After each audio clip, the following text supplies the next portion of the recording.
Magandang gabi po muli sa bawat sa atin.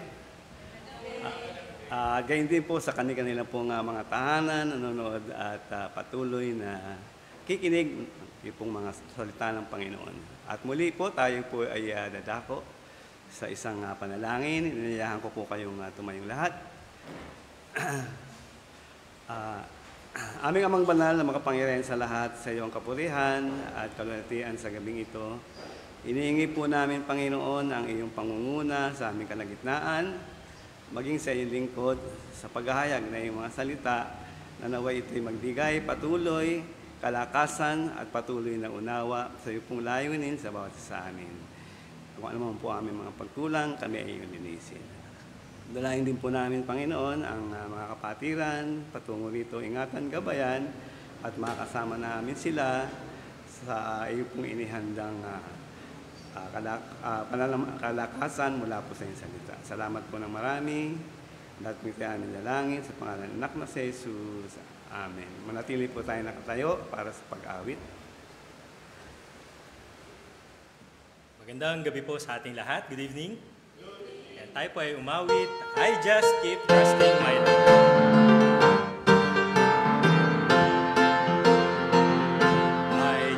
Keep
bawat isa habang inaawit ang This is the Day.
Magandang gabi sa ating lahat. Good evening.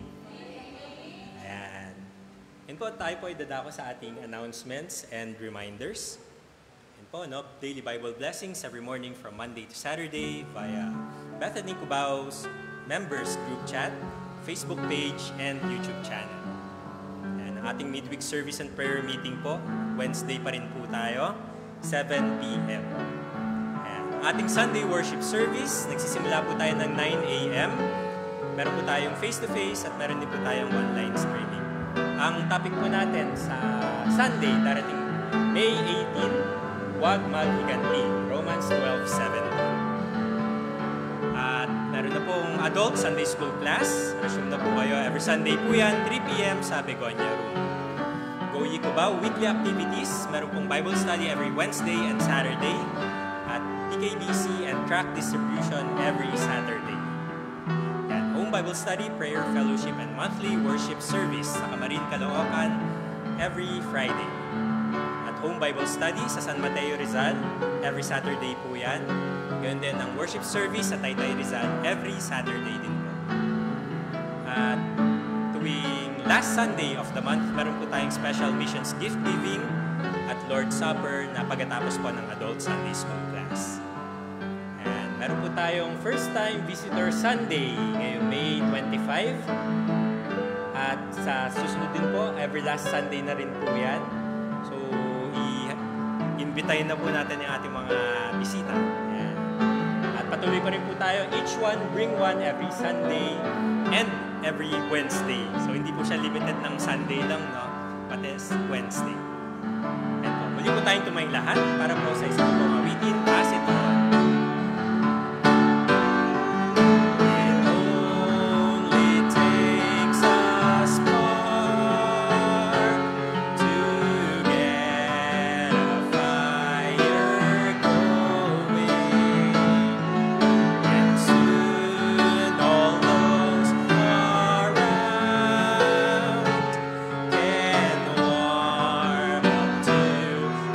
It's glowing.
magsiupo lahat.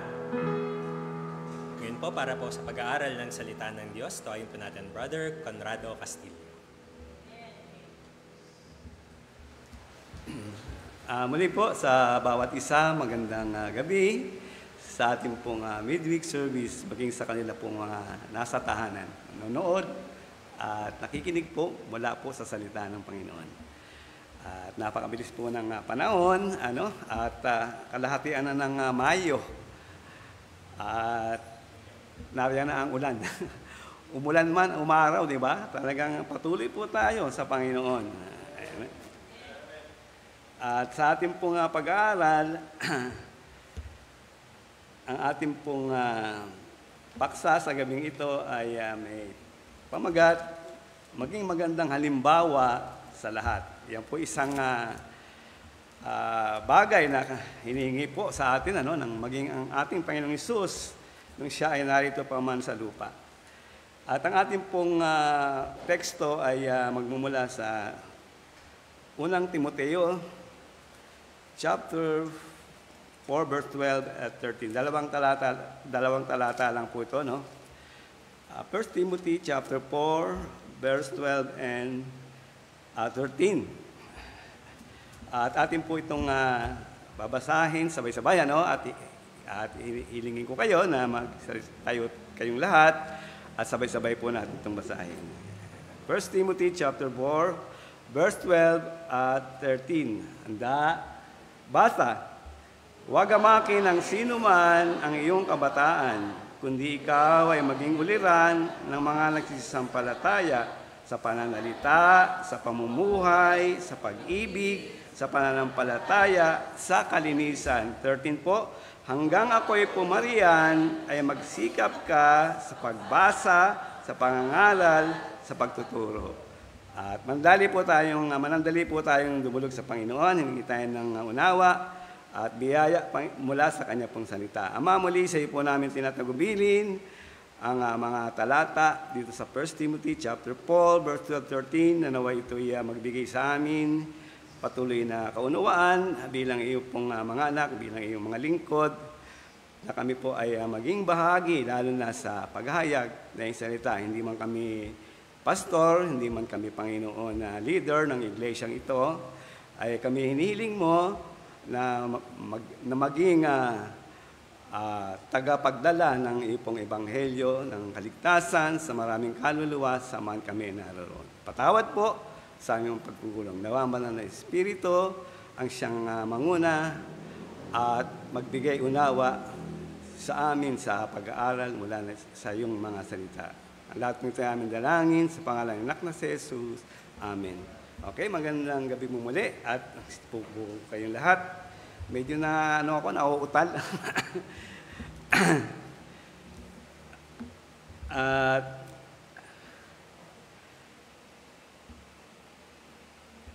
sa ating pong pagtatrabaho, no, at isang experience ang aking pong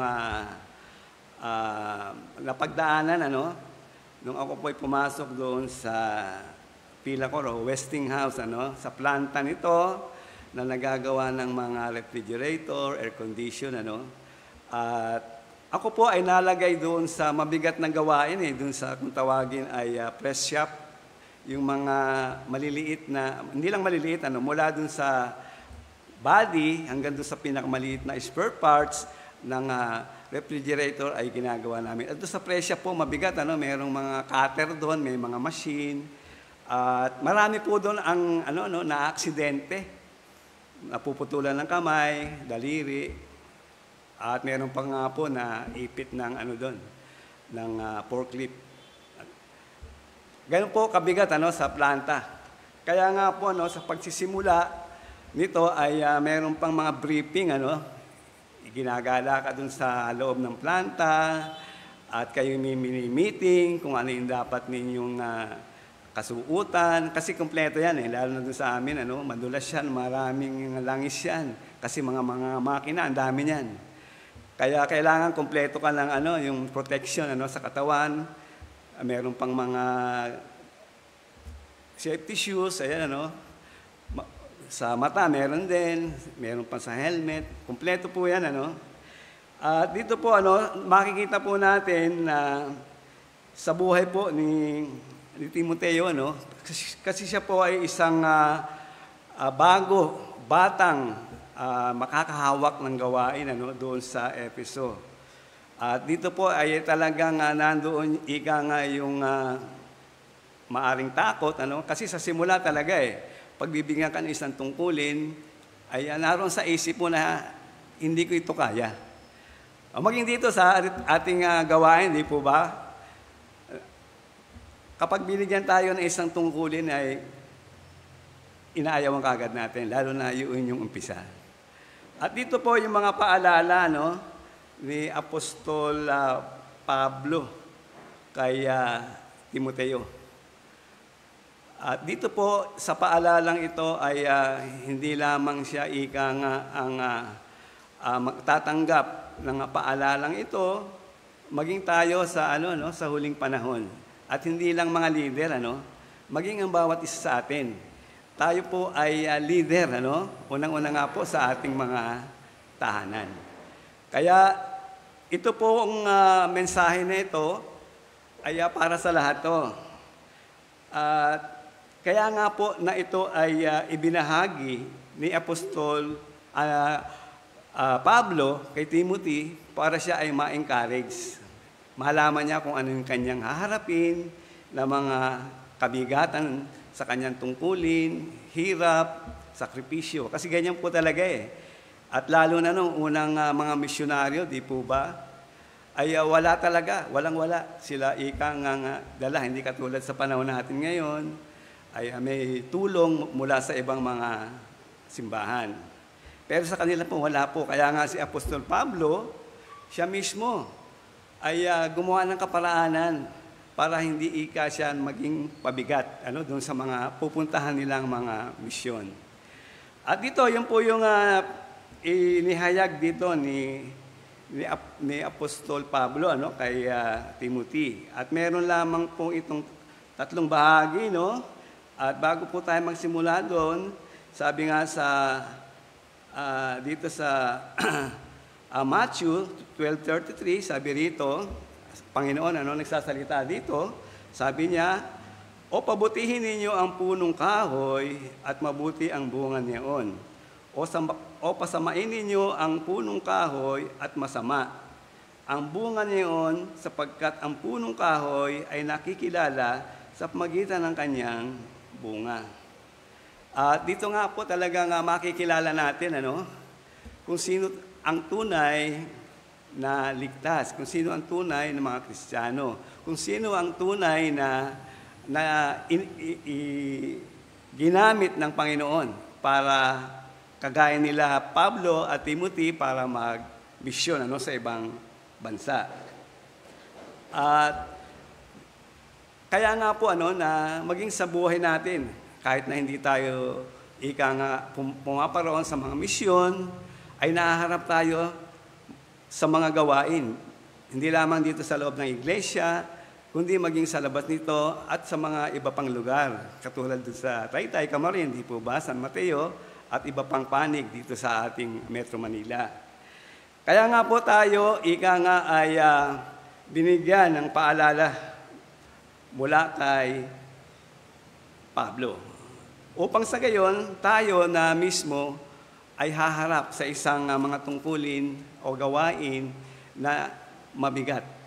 Ngunit, tandaan natin, bagamat ito'y mabigat, mahirap, may sakripisyo, meron po itong kaukulang kagalakan, Maging sa atin po, di po ba, na nakapagbahagi tayo ng salita ng Panginoon sa ibang tao na wala pa pagkakilala sa Panginoon at siya ay tumanggap, di po ba? Merong kagalakan sa atin, lalo na kapag siya ay ating nadala sa iglesia at siya ay nagamit. Yun yung pinakabunga natin. Bilang isang Kristiyano po, tandaan natin, sa verse 12 nga, sabi diyan sa 4:12 na huwag hamakin, sabi rito, ng sino man ang iyong kabataan. Kasi bago pa lang siya, At sa kanila, tandaan natin, lalo na kapag isang binata sa mga Israelita, umabot ng mga 30, yan po ay ika nga, kabataan pa ang tawag, ano? Kabataan pa. At marahil siguro, gawa rin ng mga experience sa buhay. Hindi katulad ni Pablo, di po ba? Napakaraming mga experience na kanya pong pinagdaanan sa kanyang paglilingkod sa Panginoon. Kaya ito yung kanyang ika nga ibinabahagi dito kay Timoteo. At maging sa atin, ano, ito isang magandang paalala, no, na tayo po bilang isang Kristiyano, sabi nga ay tayo ika nga ay ilulook down ng mga matatanda. Dumating din po yung punto na ganyan, ano, na hahamakin ka, lalo na may mga tao na may pinag-aralan, may mga edad na, malaki na ang karanasan. Isa-isang tabi ka lang, ano, marami ka pang kakaining bigas. Yan ganyan yung mga yung mga matatanda na kaya merong kaalaman na. Ngunit hindi naman 'yun ang pamantayan, di po ba? Kasi po nakita ni Pablo itong si Timothy, at ito ay napatunayan niya na mula pa, di ba, sa kanyang pagkabata, talagang inalalayan siya. Hindi lang ng kanyang ina, kundi ng kanyang lola. Ano ka? At magandang ikangang pasimula ni Timoteo sa kanyang buhay bilang mananampalataya. At meron ng ikangang magandang hinaharap siya, direksyon. Kaya siya ay isinama ni Apostol Pablo. At sabi nga, makikita natin yun. Maging isa sa atin, naranasan natin, na bilang isang Kristiyano, ay may binagong buhay. May binagong buhay, di po ba? 2 Corinthians 5:17, sabi nga, kaya't kung ang sino man ay na kay Kristo, siya'y bagong nilalang. Ang mga dating bagay ay nagsilipas na. Narito, sila'y pawang naging mga bago. Palagay ko, naranasan ng bawat isa sa atin yan. Nung tinanggap, kinalanin natin si Kristo bilang Panginoon tagapagligtas sa ating buhay, merong pagbabago. Sa akin, napakarami po pagbabago, no? Yung mga nais ko na dati sa pamumuhay ko ay unti-unting inalis ng Panginoon. Yung mga bisyo. At yung mga, hindi lang mga bisyo ang inalis sa aking, maging sa aking kaisipan, yung gusto ko ay na hindi dapat ay kanya pong inaalis unti-unti. Ngunit, tandaan natin, bagamat yan ika nga ay binago tayo, nilinis na ng Panginoon, may pagkakataon na yan ay nabubuhay. Yung ating kalikasan, yung old nature natin. Kasi nga, kapag napabayaan natin to, nandyan ang mundo. Nandyan ang dyablo.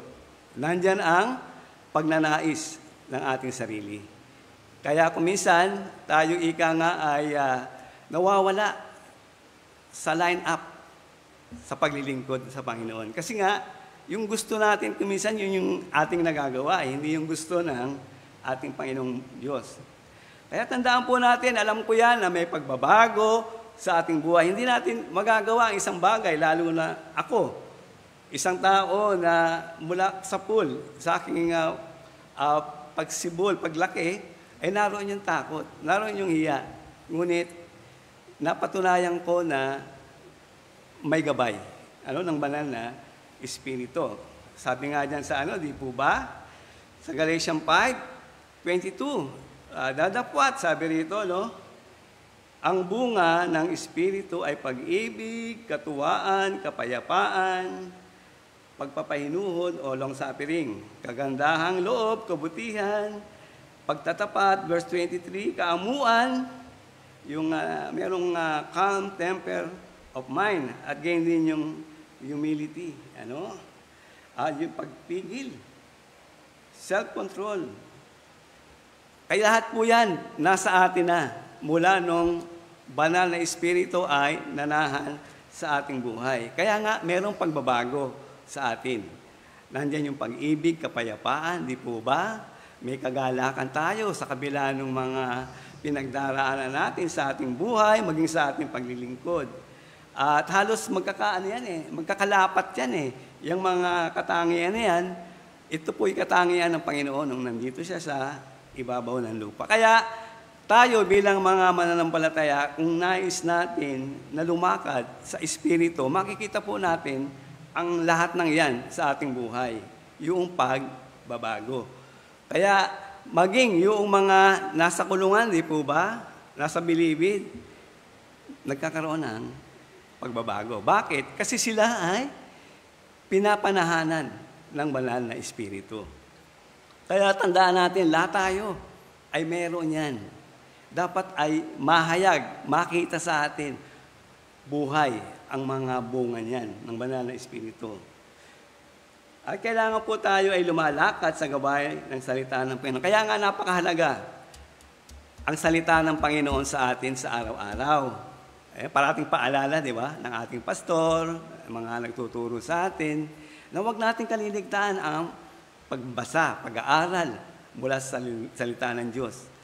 At pagbulay-bulay nito, hindi lang natin ito binasa na parang magazine lang, comics, kundi ito inuunawa natin. Upang sa gayon, yung practical na aplikasyon nito ay ating maisagawa. Ano? Lumakad sa gabay ng salita ng Panginoon. Sabi nga sa 2 Timothy 3:15, sabi ito yung pahayag wala kay Timoteo. Sabi rito ni Pablo, sabi rito, at mula sa pagkasanggol ay iyong nalalaman ang mga banal na kasulatan na nakapagpadulong sa iyo sa ikaliligtas sa pamamagitan ng pananampalataya kay Kristo Jesus. Biro niyo mula pagkabata pa. Kaya nga naisip ko rin yan, yung mga maliliit na ating bata dito ay patuloy sila na nag-aaral, patuloy sila dumadalo, umaattend dun sa Sunday School. At nakita ko rin yung mga apo ni nila Ma'am Ami, Brother Renato. Maliliit pa yan noon, di ba? Ngayon, di ba, ginagamit na sila. Kaya nakita ko rin sa mga anak ko, sabi ko gusto ko rin na sila paglinggo nandito, nagagamit. At ng linggo nga, natutuwa ako, nagagalak ako nung yung aking anak ay umawit. Kailangan lang talaga igagabay natin. Patuloy lang tayo, patuloy lang consistency. Kailangan lang yan, patuloy tayo. Nahikayatin natin sila. At kung merong, siyempre, ang direction yan, iba ang direction ng mga kabataan. Kailangan nire-rendahan natin, di ba? Katulad ng mga kabayo, di ba? Dapat meron silang panali kung saan direksyon natin sila papupuntahin. Kaya napakahalaga po itong mga gawain sa ating iglesia, lalo sa mga kabataan. At naway, ito yung maging daan para mas marami pa ang mga kabataan dito sa lugar na ito na mamulat sa katotohanan. Kasi iba na direksyon talaga ng mga kabataan ngayon, iba na. Kapag hindi mo sila nabantayan, yung gusto nila ang masusunod. Hindi lang sa bahay, hindi lang sa pagkain, hindi lang sa gusto, kundi maging sa pagdalo sa loob ng iglesia. Lumakad sa gabay ng salita ng Panginoon, at sabi diyan, sabi nga sa mula pa pagkasanggol, di ba? Ginabayan na ng kanyang ina at lola. Kaya lumaki si Timothy na mayroong tanim na salita ng Panginoon, at ito ay sabi ng proverb, hindi ito makakaligtaan. Kaya nga yung maging natin, di ba? Yung pag tayo nag-sosoluin, sinasaulo natin, pinag-aaralan natin yung mga talata, na kahit na walang Bible, ay kaya nating ipahayag, ibahagi. Kasi ginagawa na natin yun. Kahit na may edad tayo, ay nakatanim pa rin yan sa ating isipan. Kaya maganda nga ang epekto po nito sa bawat isa sa atin. Kaya lang tuloy-tuloy. Hindi yung paputol-putol. Kaya makita natin yan, Kaya nga po na ingatan ng ating patotoo sa bawat pananalita, pagpapasya, at magliwanag sa kadiliman ng mundo. Kung kailangan, ingatan natin yung ating patotoo. Yan, di ba, sabi, magliwanag tayo para makita ang mabuting gawa at ang Panginoon ang siyang mapuri. No, ingatan ang ating mabuting patutuo bilang pagsunod kay Kristo. Sabi niya sa Ephesians 5:8, sapagkat noong panahon, kayo'y kadiliman, datapat kayo'y kaliwanagan. Nakita nyo, no? Wala na tayo sa kadiliman eh. Nasa kaliwanagan na tayo. Kaya yung buhay natin, ika nga, ay magiging isang magandang patotoo sa mundo. Dahil nga yung pagbabago sa ating buhay, sa ating karakter. Sabi, sapagkat nung unang panahon kayo'y kadiliman, dadapat ngayon kaliwanagan sa Panginoon. Magsilakad kayong gaya ng mga anak ng kaliwanagan. Yun po yung kailangan natin. Parating paalala ng ating Panginoon. No? Ng salita niya na iniwan sa atin. Tayo magliwanag. At alam niyo ba na maraming mga kilalang mga tao, no? Tanyag, at maganda yung kanilang kalagayan, pamumuhay, kilala. Ngunit, nasira, gawa ng kanilang mga anak. Kaya napakahalaga po sa atin, bilang mga manampalataya, na yung pagpapasunod natin sa ating mga anak ay wasto, tama. At sabi ko nga, kailangan ay hindi natin pakakawalan, kundi merong ikangang limitasyon. Parang yung aso, di po ba, na meron silang tali dahil sila ay mabangis, mabaksik, nangangagat, pero pag tinalian mo yan, meron silang limitado lang yung kanilang galaw. Ganon din yung mga kabataan natin. Kasi pag nilargahan mo yan, talagang susuong yan saan nila gusto. Ang mundo ngayon, nakakita natin, di po ba? Pagbukas mo ng cellphone, nandyan na lahat. Nandyan na po lahat. Kaya tayo mismo, mga magulang, lolo, lola, ang sa kanila ay dapat nakatingin sa tuwina. Kasi, baliwala, walang kabuluhan. Dumadalo man sila rito, pero binibigyan mo sila ng laya sa kanilang gusto. Kahit na hindi maganda yung kanilang ginagawa. Tayo po ang magdadala sa kanila at hindi sila ang magdadala sa kanilang sarili. Sapagkat minsan masira ang ating pangalan sa Panginoon kasi dala-dala natin ang identity ng Panginoon sa ating buhay. Kikita tayo, may dalang Bible, umaatin ng simbahan, Miyerkules, Linggo, at iba pang araw, nagngangaral tayo. Tapos yung buhay natin patotoo ay sira. Hindi lang tayo ang masisira, kundi una ang Panginoon. Panginoon po unang masisira. Pangalawa po, maging modelo bilang isang Kristiyano, Sabi niya sa 12, Sabi diyan, maging modelo bilang isang Kristiyano. Sabi niya sa 12, huwag hamakin ng sino man ang iyong kabandaan, kundi ikaw ay maging uliran ng mga nagsisampalataya. Maging uliran tayo sa mga nagsisampalataya. Ano ibig sabihin yan? Yung mga tao na hinango na sa kadiliman. Kasi kung ano yung nakikita nila, lalo na tayo, kung tayo ay matured na sa pananampalataya, matagal na tayo saved, sinusundan nila yung ating pinagdaanan. Kaya nga po sila ay maaaring maligaw kung ang ating direksyon ay pakaliwa o pakanan. Dapat doon lamang sa direksyon na tuwid. Na kung saan, ito yung makipot na daan tungo sa buhay. Kasi sabi, maraming luwalakad doon sa malawak na daan sa kapahamakan. Yan yung sinusundan ng ng mga tao. Yung malawak na daan.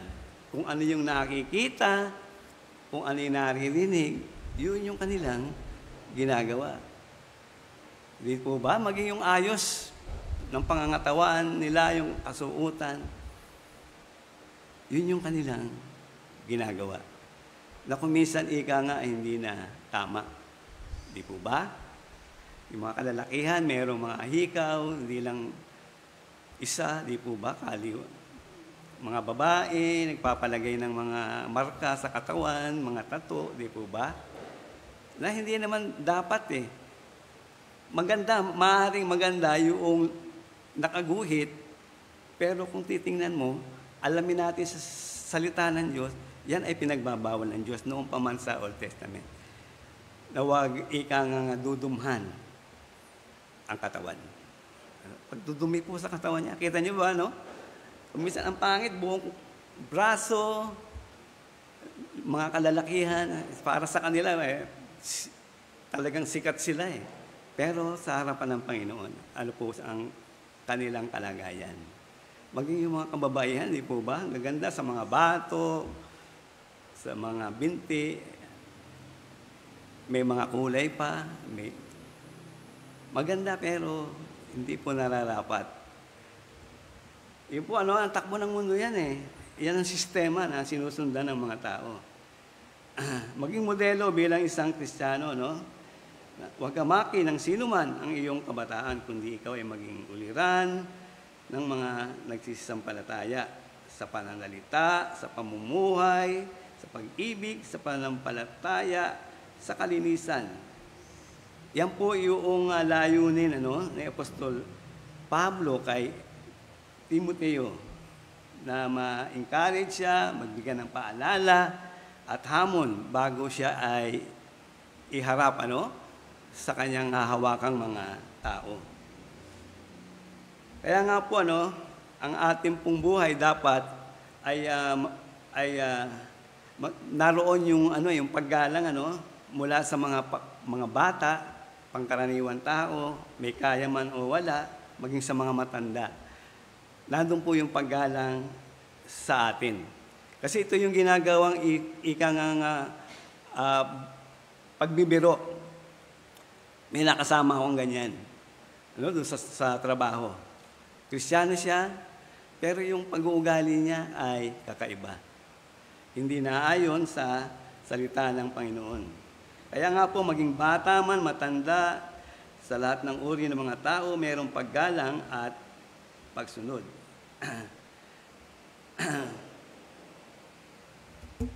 Dito nga po sa Ephesians 1 Timothy 3:7. 1 Timothy 3:7, sabi po diyan, bukod dito ay dapat din namang siya'y magkaroon ng mabuting patotoo nang nangasa labas, baka mahulog sa kapintasan at silo ng diablo. Yan po yung kadahilanan kung kaya't yung mga paalala ay napakahalaga, lalo na sa isang tao na hahawak ng isang tungkulin at gawain. Kaya nga sabi dun sa hindi dapat yung baguhan lang na kukunin nilang mga leader sa loob ng iglesia Kasi pag dumating yung time na maharap sila doon sa mabigat kagad na tungkulin gawain, mga pagsubok, ay nawawala. Naalala natin, di ba, si Marcos, si Mark, nung isinama ni Pablo, nung siya ay naroon sa field, anong ginawa? Iniwanan sila ni Marcos, si Pablo at si Barnabas. Maaring ganyan ang mangyari kapag hindi pa ganap na lubusan ng isang tao. Hindi dapat bigyan ng katungkulan. Kasi iba parang na-excite lang, gusto nila, sa una, maganda sa tingin nila, pero kapag sila ang nandun na at naharap sa ganung mga problema, nag-back out. Nawawala.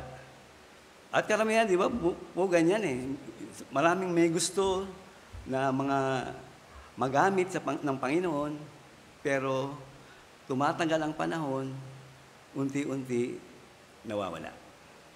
unti-unti ika nga ay lumalayo sa Panginoon. Kailangan po tayo maging isang modelo bilang isang Kristiyano at yung paggalang po, hindi lang sa lahat ng uri ng tao.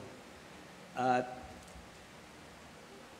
kailangan ang isang mananampalataya na gagamitin ng Panginoon ay tunay nga na mature o ganap sa buhay bilang isang Kristiyano. Bata pa sa Panginoon, bukod dito, sabi nga doon sa ay dapat din namang siya ay magkaroon ng mabuting patotoo ng nangasa labas sa 1 Timothy 3 verse 7, yung ating pong kinuha kanina. At nangasa labas, baka ay mahulog sa kapintasan at silo ng diablo. Yan yung ginagamit ng ating kaaway upang tayo ay hindi magamit at maging katawa-tawa tayo sa lahat ng tao na nakatingin sa atin.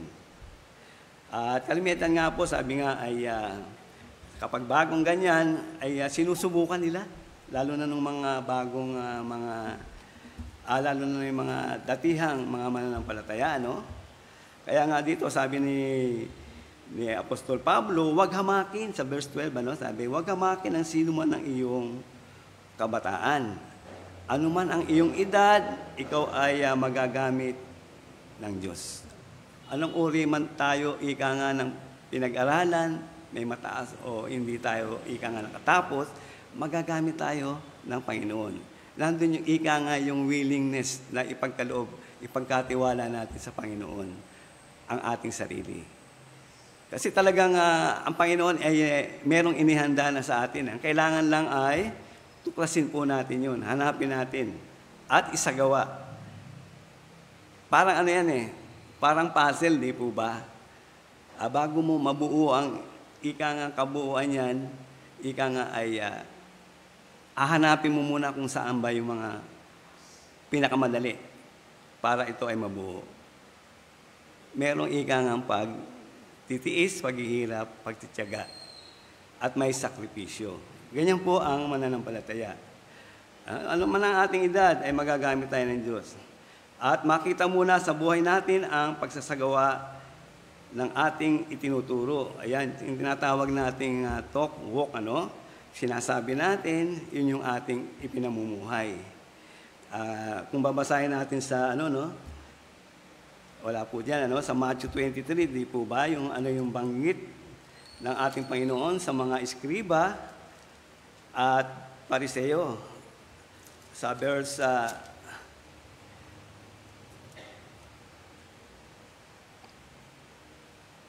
sabi po dito sa verse 2 hanggang 3, wala po yun dyan. Sabi, unahin natin, basahin natin verse 1, sabi na magkakaya nagsalita si Jesus sa mga karamihan at sa kanyang mga alagad na nagsasabi, nagsisiupo ang mga eskriba at mga pariseo sa luklukan ni Moises. Lahat nga ng mga bagay, sabi dito ng Panginoon, nasa inyo'y kanilang ipag-utos ay gawin ninyo at ganapin. Datapwat, huwag kayong magsigawa ng alinsunod sa kanilang mga gawa, sapagkat kanilang sinasabi at hindi ginagawa. Mahusay sila sa pananalita, sa pagtuturo, pero hindi nakikita sa kanilang buhay. Binubyo, mga leader po yun, sa panahon ng dumating ang Panginoon.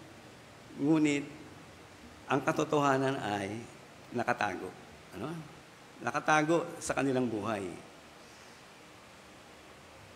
Kaya kailangan po natin, ika nga, ay kung saan man tayo naroon, ano man ang ating ginagawa, ay ito'y naka-angkla, naka-tune in sa salita ng Diyos. Sa 1 Timothy, 1 Timothy 4:16, ano po sabi dyan? Mag-ingat, sabi rito, mag-ingat ka sa iyong sarili at sa iyong turo. Manatili ka sa mga bagay na ito, sapagkat sa paggawa nito, ang iyong sarili ang ililigtas mo at pati ng mga nagsisipakinig sa iyo. Yun po yung kailangan natin.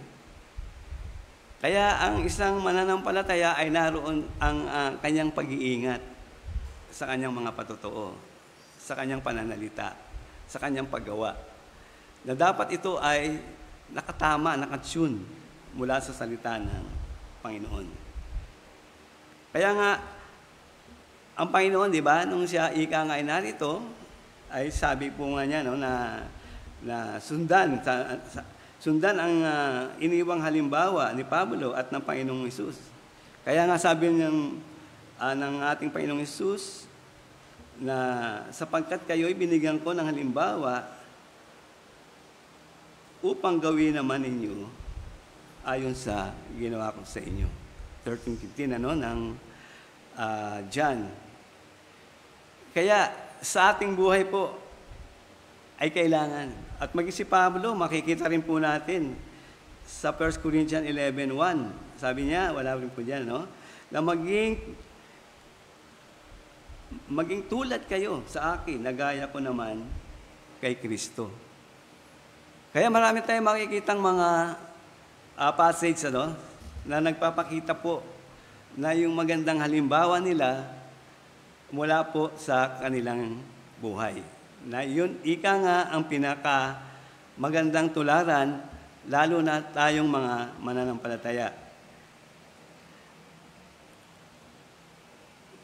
Kaya nga po sa Hebrew 12:2, sabi dito, na masdan natin, sabi rito, si Jesus na gumawa at sumakdal ng ating pananampalataya, na siya dahil sa kagalakang iniligay sa harapan niya ay nagtiis ng krus na niwalang bahala ang kahiyan at umupo sa kanan ng luklukan ng Diyos.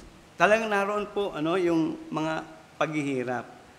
Kung titingnan natin at susundan natin ang buhay ng ating Panginoong Hesus.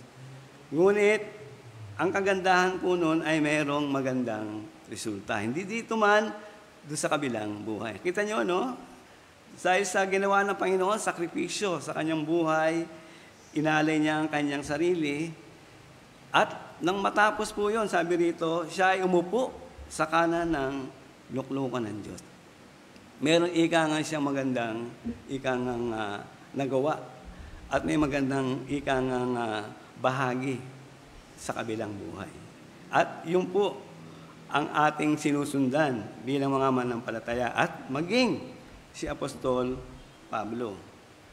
At pangatlo po, sabi rito, maging Kristiyanong nagpapatuloy sa paglago sa paglilingkod. Kailangan po tayo maging Kristiyano nagpapatuloy sa paglago.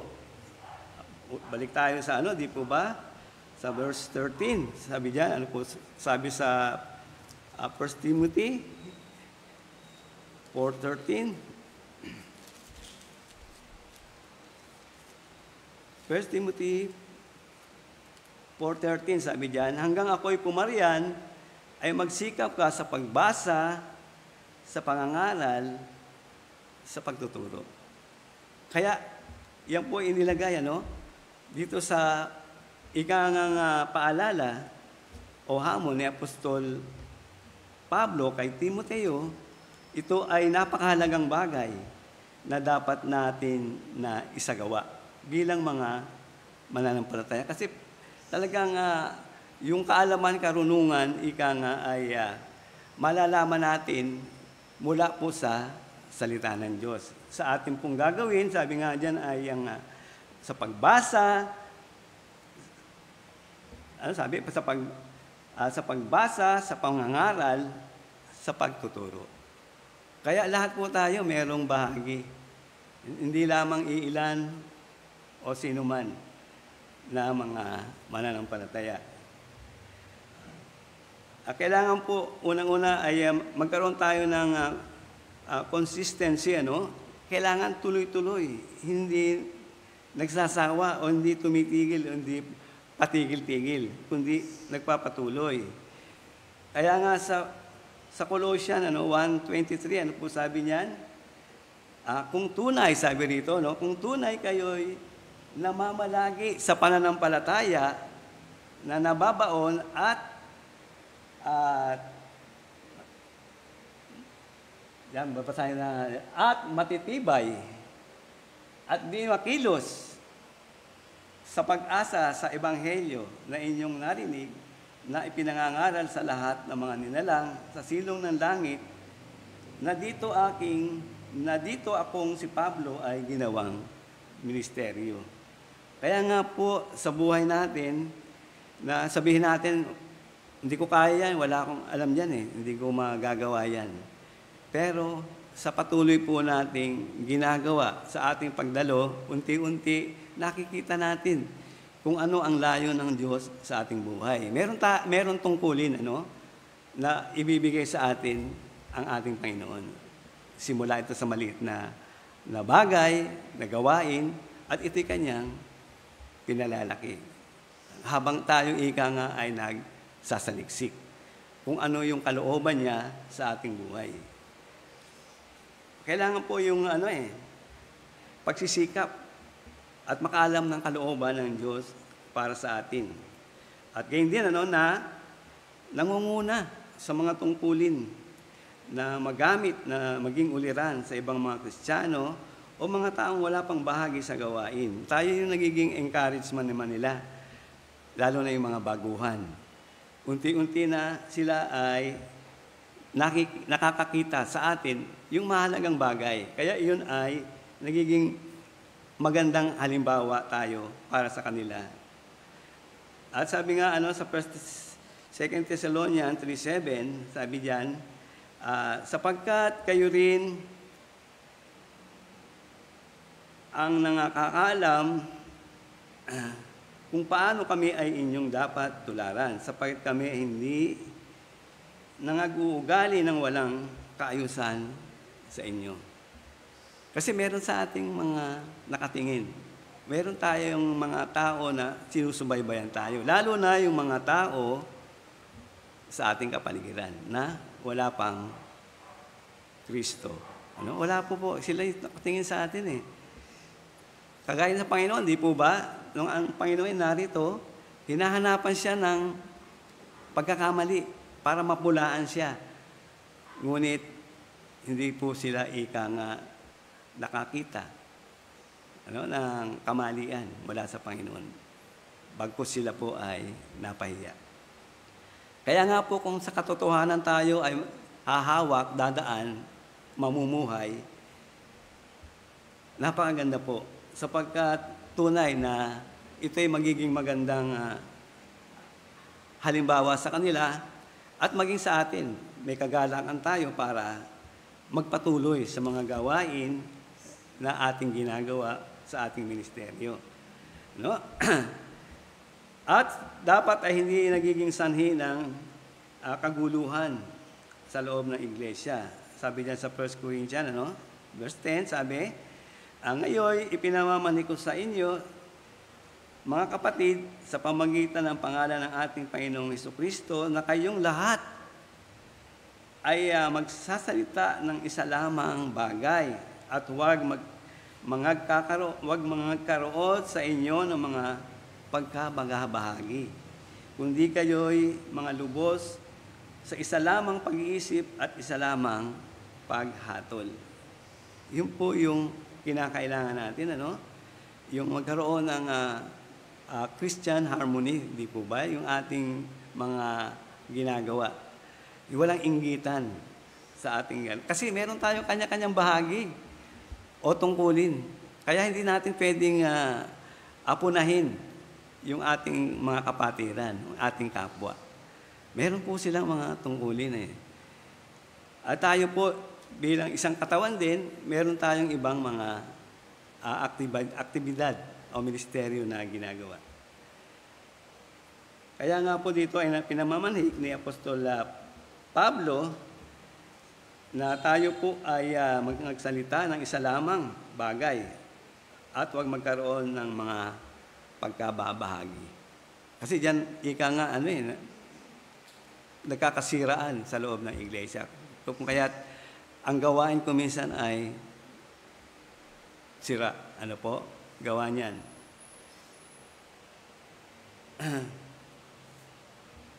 At kaya nga po sa time ng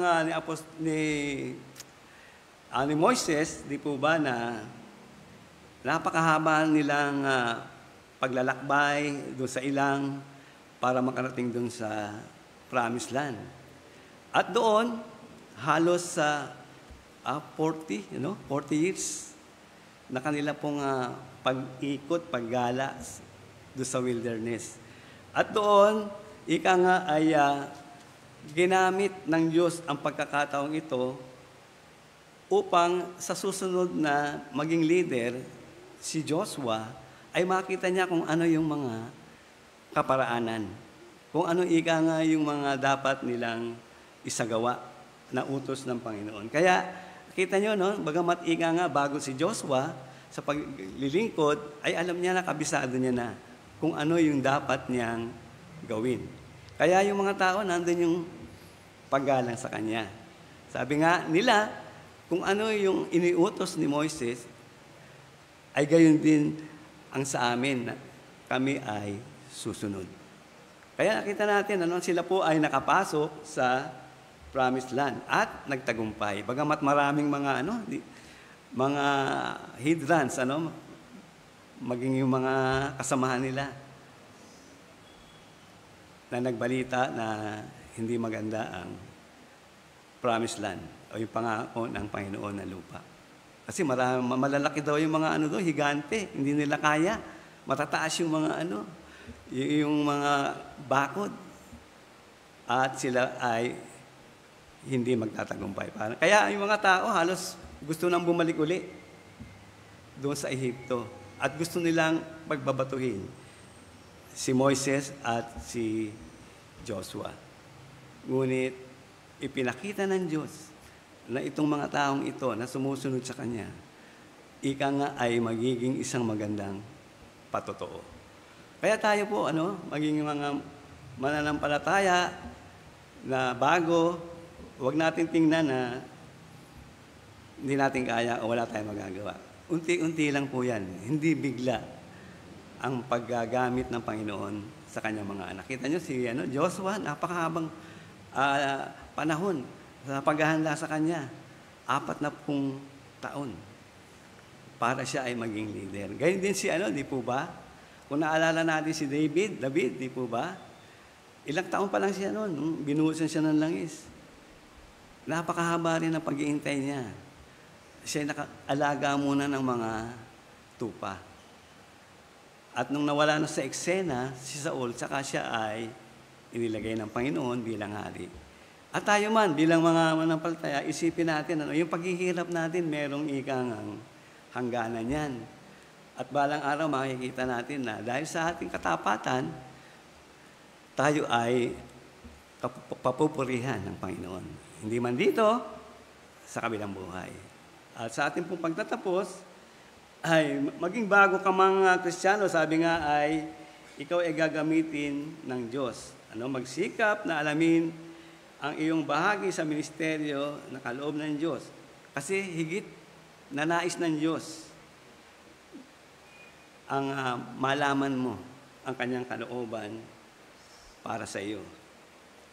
Pangalawa, sundan ang mga Kristiyanong lumalakad sa katotohanan, di lang sa salita, maging sa gawa, na maging maganda silang ehemplo o modelo. At pangatlo po, hindi Kristiyanong on and off, kundi isang modelo sa lahat ng bahagi ng kanyang buhay. Kasi alam naman natin na kapag dumaan sa mga paghihirap talaga isang gawain, nawawala. Nagiging ika nga on and off na lang. Kung kailan lang ika nga, may magandang mga programa, nandun sila. Pero sa simula lang. Sa pagpatuloy, nawawala. At sana tayo po napaalalahanan ni Apostol Pablo mula sa kanyang salita na tayo ay magpatuloy at maging maging magandang halimbawa bilang mga mananampalataya. Tayo po'y manalangin. Aming Amang Banal, muli salamat po sa iyong mga salita na muli kami pinaalalahanan mo mula sa iyo pong gabay kay Timoteo, sa iyo pong encouragement sa kanya, hamon, at kung paano ika nga magsakripisyo ng kanyang buhay para sa paglilingkod sa iyo, sapagkat maraming bagay na daraan, lalo na sa mga tao na sumusunod sa iyo, maging ang leader ng iglesia, Panginoon. Alam ko po yan, sapagkat napakabigat ng kanyang pong pasan, hindi lamang kanyang pamilya, kundi ang buong kongregasyon. At dalayan ko nga po namin, Panginoon, mula sa iyong salita na ang lahat ng paalala na ito ay aming pong tanggapin at isagawa at ipamuhay. Sapagkat ito lamang ang tanging paraan upang kami maging isang magandang patotoo, modelo ng kapwa mananampalataya na naroon, Panginoon, sa wala pang ministeryo na kanya pong inahawakan. At naway kami maging taga-akay, Panginoon, para sa kanila upang sila man, Panginoon, ay magamit mo at maging pagpapala ng mga Kristiyano at patuloy na lumalakad sa katotohanan. Sa po namin tinatagubilin, Panginoon, ang lahat-lahat ng aming mga sarili, aming buhay. Alam po namin na mayroong paghihirap dahil kami sumusunod sa iyong anak na si Jesus, sapagkat sa kanya pong buhay ay naroon ang mga pagsakripisyo at pagkakaloob ng kanyang sarili bilang handog alay para sa aming kasalanan. At naway kami man, Panginoon, ay maging isang tanglaw at liwanag sa mga tao naroon pa sa kaniliman ng kasalanan. Muli po, Ama, sa iyo po ang kapurihan at kaluwalhatian sa gabing ito sa pangalan ng anak na si Jesus. Amen. Okay, magandang gabi po. Tayo po naman ay dadako sa ating pong pagbibigayan.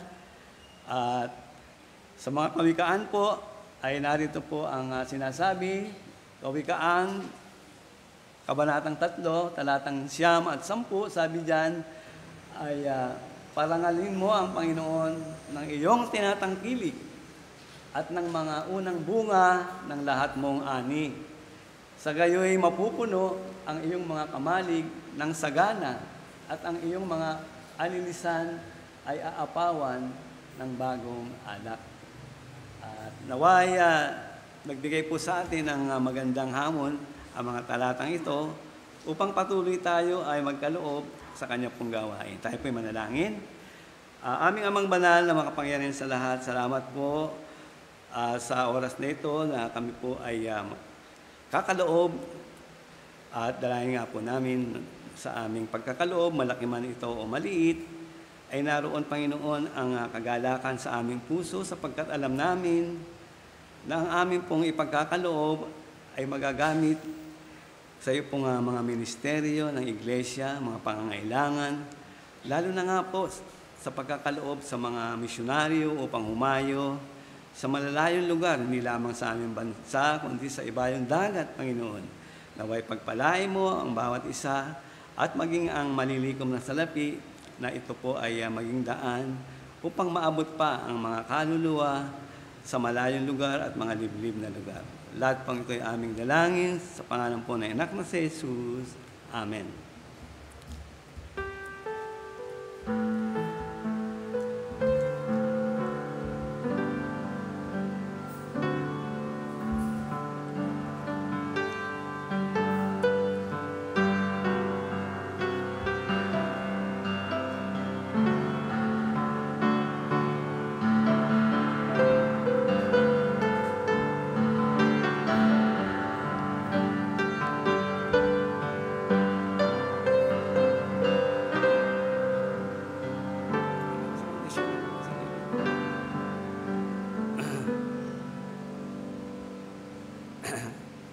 Tayo po ay magpasalamat sa nalikom na salapi. Ama, muli salamat po sa mga anak na patuloy nagkakaloob upang ang iyong pong gawain ay magpatuloy, upang ang mga pangailangan ng iglesia ay matugunan at maabot pa ang maraming kaluluwa na hindi paligtas. Salamat, Panginoon, sa bawat isa. Ang dalangin nga po namin, nabigyan ng kalakasan, kalusugan, ang bawat kanilang pisikal na pangatawan, at naway gawin po nila na may katapatan ng kanilang gawain tungkulin. Alam po namin na ikaw ang siyang patuloy na magbubuhos sa lahat ng aming pangailangan. Salamat po muli sa pagkakaloob na ito sa pangalan ng anak na si Jesus. Amen. Muli po tayong tumayong lahat. Tatawid sa landas.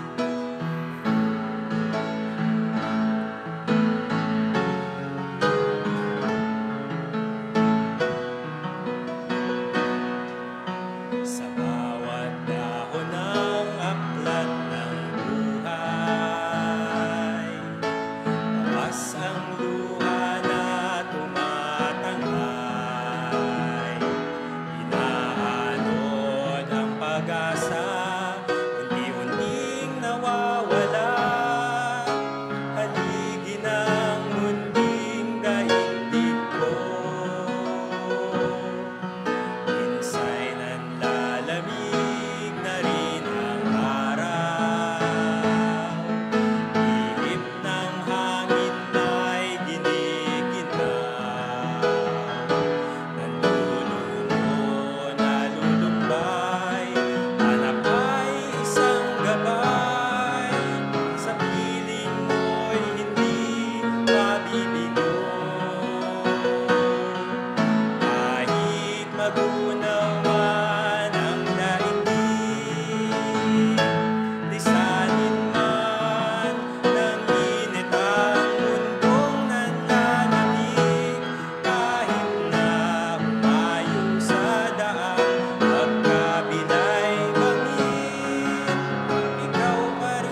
tayo para sa pangwakas na panalangin.